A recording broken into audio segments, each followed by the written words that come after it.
Hi, so in this episode, we're going to look at how you can use Merlo AI AFSS interface to track and manage your fire compliances. So we look at how you can, what's the process, how it gets generated, the inspection, how does the system works, and how you can do these common things, right? So in this one, the application is designed around inspections, tracking inspection, pretty much replacing that Excel file or whatever you have in your system. The system, as in not a system like the Excel file, whatever that you have internal process to manage and stay on top of your fire compliances. What Merlo does is Merlo always maintains. Think of it's actually restarted. I'm going to quickly go log into the system. Go in that settings. Settings acts like your current Excel file. Think of it like that. Merlo always go and check here if there's a record for fire inspections. Then if not, Merlo always go connect to your Strata system and see if we can get that information from there. We check when is the next due date, upcoming fire compliance. If it's an annual one, we always look at it and we just execute based on this compliance due date. If this one says 90 days, 90 days prior to the due date, we actually come and pick that up and we can create a record in our inspection tracker. We call this an inspection tracker.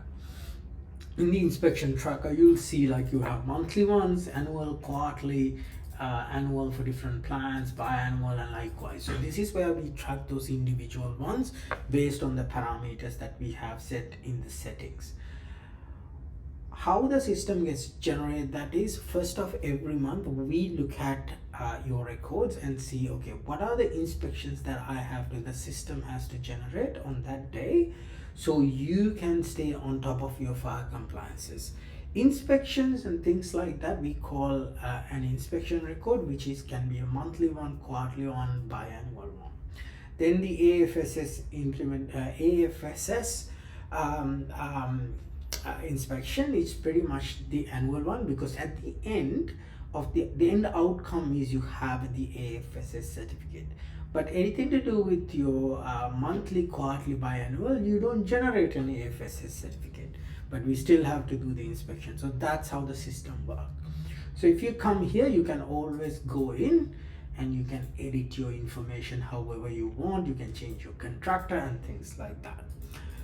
So system, when you come back, system always generate this list, and you have to see whatever that comes up new, they always come up as inspection identified. So if you do inspection identified, you have all this information here. But if you want to do something here like change the status, assign a contractor, you need to go into the view and do it one by one. That's where this instruction section comes in handy. This is designed for you to do that kind of activities instantly in a much more efficient manner. So if I actually come here and click this is going to show me that inspection list. And if I want to assign a contractor, this is what I do in this stage. This one doesn't have any contractors assigned, so I'm gonna say for these two, I want to send it out to something like that, Energy Australia. And oops, I clicked the wrong button. I'm gonna select these two and I'm gonna say I want to send it to Energy Australia and apply. Without it, I need to select the inspection date, preferred inspection date. That's what it is. That's what we have inspection. Do that.